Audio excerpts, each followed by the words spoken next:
ஏதோ டென்ஷனா இருக்கிற மாதிரி தெரியுது. அதுவா, ஆபீஸ்ல ஒரு வேலையை பார்த்து விட்டாங்க. அதாவது வேல்யூவே இல்லாத பர்சனுக்கு ஒரு பெரிய பொசிஷன் எடுத்து குடுத்துட்டாங்க. ஜால்ரா தட்டிட்டு இருக்கறனால. அதனால நான் என் ஃப்ரெண்ட்ஸ் செம்ம கடுப்புல இருக்கோம் தெரியுமா?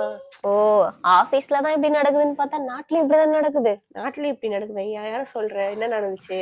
ஒண்ணும் இல்ல, திமுக கட்சியில வந்து சுவாமிநாதன், பொன்முடி இவங்க 2 பேரையும் வந்து அமைச்சர் பதவியில இருந்து விட்டு வெளியே துரத்துனாங்கல்ல. ஆமா, ஆமா. ஆனா இப்ப எலெக்ஷன் வர்ற நேரத்துல அவங்க 2 பேரையும் கூப்பிட்டு துணை பொதுச் செயலாளர் பதவியே கொடுத்து வச்சிருக்காங்க. அதனால மத்தவங்க எல்லாம் சம காண்ட்ல இருக்காங்க. காண்ட்ல இல்ல, கவலையில இருக்காங்க. ஐயோ. அதுல முதல் இடத்துல யார் தெரியுமா இருக்காங்க? நம்ம கனிமொழி அக்கா. அவங்க வந்து கட்சியில இந்த மாதிரி எனக்கு ஒரு முக்கியத்துவம் கொடுக்கறது இல்ல. ஏன் நான் 5வது இடத்துல இருந்தேன்னா இப்ப 7வது இடத்துக்கு வந்துட்டேன் அப்படின்னு அவங்க ஒரு பக்கம் கதறி இருக்காங்க. ஒரு பக்கம் இவங்க கதறாங்க, இன்னொரு பக்கம் ஜெகத்தை காக்கும் ஒருத்தர் ஏவா வேலு, அவரும் வந்து அதிருப்தியிலதான் இருக்காராம் இந்த மாதிரி விஷயத்தெல்லாம் பார்த்துட்டு. நான் வந்து கட்சிக்கு செலவு செய்ய மாட்டேதான் நான் இருக்கேனா, நானும் துணை பொதுச் செயலாளர் ஆகக்கூடாதான்னு கேட்டிருக்காரு. அவர் கண்டிப்பா அந்த திமுக கட்சியில, அதாவது 3 கட்சியில முக்கியமான பதவியை பிடிப்பேன் அப்படின்னு அவரோட சப்போர்ட்டர்ஸ் கிட்ட சவால் விட்டுருக்காரு. சவால்ல ஜெயிக்கிறாரா என்னன்னு பாக்கலாம். அப்படி இந்த பக்கம் வரலாமா? கோபிச்செட்டிப்பாளையம்ல ஒரு முக்கியமான தலைவரை அந்த கட்சியில இருந்து நீக்கின உடனே இந்த கட்சியே கலைஞ்சிரும் அப்படின்னு நிறைய பேர் வெயிட் பண்ணாங்க. ஆனா அப்படி கலையில, அதனால எல்லாருமே அப்செட்ல இருக்காங்களாம். அது சரி, அதை விட நம்ம துரைமுருகன் இருக்காருல்ல, ஆமா, அவரு வந்து அடிச்சு புடிச்சு அவர் பையனுக்கு வந்து சீட்டு வாங்கி கொடுத்துட்டாரு, ஒரு பதவி வாங்கி கொடுத்துட்டாராம். ஏன்னா அவர் வந்து வயசாயிடுச்சு, அவரோட இது வந்து எக்ஸ்பயர் ஆயிடுச்சு, இனிமே அவர் வந்து நீடிக்க மாட்டாரு. சோ அதோட கடைசி ட்ரையா தான் அவர் பையனுக்கு வந்து சீட்டு வாங்கி கொடுத்திருக்காரு. இன்னொரு முறை சொல்லியிருக்காரு, இதுதான் என்னோட கடைசி ஆசை அப்படின்னு சொல்லி கண்ணீர்லாம் விட்டு ரொம்ப சிம்பத்தி கிரியேட் பண்ணி இந்த சீட்டு வாங்கி கொடுத்திருக்காரு. ஓ, இதை விட ஒரு இன்ட்ரெஸ்டிங்கான விஷயம் சொல்லட்டுமா? அதாவது மதிமுக பொதுச் செயலாளர் இருக்காருல்ல, 2 எழுத்து தலைவர், அவர் வந்து ஓபிஎஸ் மேல ஒரு குற்றச்சாட்டு வச்சிருக்காரு.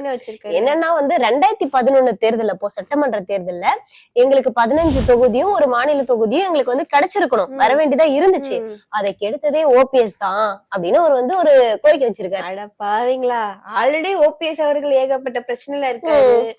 மனோஜ் பாண்டியன் வேற திமுக ஓடி போயிட்டாரு. இன்னும் 2 பேர் வந்து கட்சியை விட்டு போறதா முடிவுல இருக்காங்கன்னு ஒரு பேச்சு போயிட்டு இருக்கு.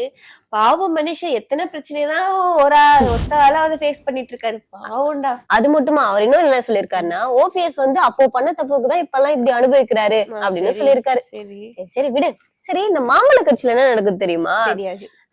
அப்பா இருக்காருல்ல, அவர் வந்து மறுபடியும் ஒரு சர்ச்சையில மாட்ட போறாருன்னு நினைக்கிறேன். ஏன்னா இப்போ திமுக வந்து ஆல்ரெடி பீகாரிகள் எல்லாம் கழிவறை கழுவுறவங்க, கான்ட்ராக்ட் போடுறவங்க அப்படின்னு ஒரு குற்றச்சாட்டு வச்சு அதுல நிறைய சர்ச்சை ஏற்பட்டுச்சு. கரெக்டா? சோ அதே மாதிரி இவர் என்ன சொல்றாருன்னா, மாம்பழ கட்சியோட மகன் வந்து கத்தி அருவாள் எல்லாம் வந்து யூஸ் பண்றாங்க, அதெல்லாம் பீகாரிகள் கிட்ட இருந்துதான் வாங்குறாங்க, ஏன்னா அவங்கதான் துப்பாக்கி எல்லாம் வச்சிருப்பாங்க அப்படின்னு அவங்க மேல ஒரு குற்றச்சாட்டு வச்சிருக்காங்க. இதெல்லாம் மறுபடியும் பெரிய சர்ச்சையை தான் ஏற்படுத்த போகுது.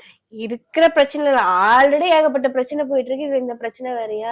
இன்னொன்னு தெரியுமா, திமுக வந்து எந்த கொம்பனாலும் அசைக்க முடியாதுன்னு ஒருத்தர் சொல்லிருக்காரு. யாரு? ஸ்டாலின் தான். அவரே சொல்லிக்கிறாரா? நான் திருப்பி அடிச்சா உங்களால தாங்க முடியாது, அவரே சொல்லிருக்காரு. இதெல்லாம் பார்த்தா திமுக தொட்டு பார்க்க முடியாத அளவுக்கு அவங்க என்ன பெரிய டிரான்ஸ்பார்மரா இருப்பாங்களோ? ஓ, நீ அப்படி சொல்றியா? நல்ல நக்கலு. சரி, ஓகே. எல்லாரும் எதுக்கு இவ்ளோ வந்து பண்ணி எல்லாருமே இந்த தேர்தலுக்காக தான் போராடுறீங்களேப்பா. எலெக்ஷன்ல வந்து ஜெயிக்கணும்னு ஜெயிக்கிறீங்களா இல்ல தோக்குறீங்களா, என்ன பண்றீங்க? 2026 தேர்தல் முடிவு பண்ணுவாங்க, மக்கள் ஒரு நல்ல முடிவா எடுப்பாங்க. நம்ம 2026 தேர்தலுக்காக வெயிட் பண்ணலாம்.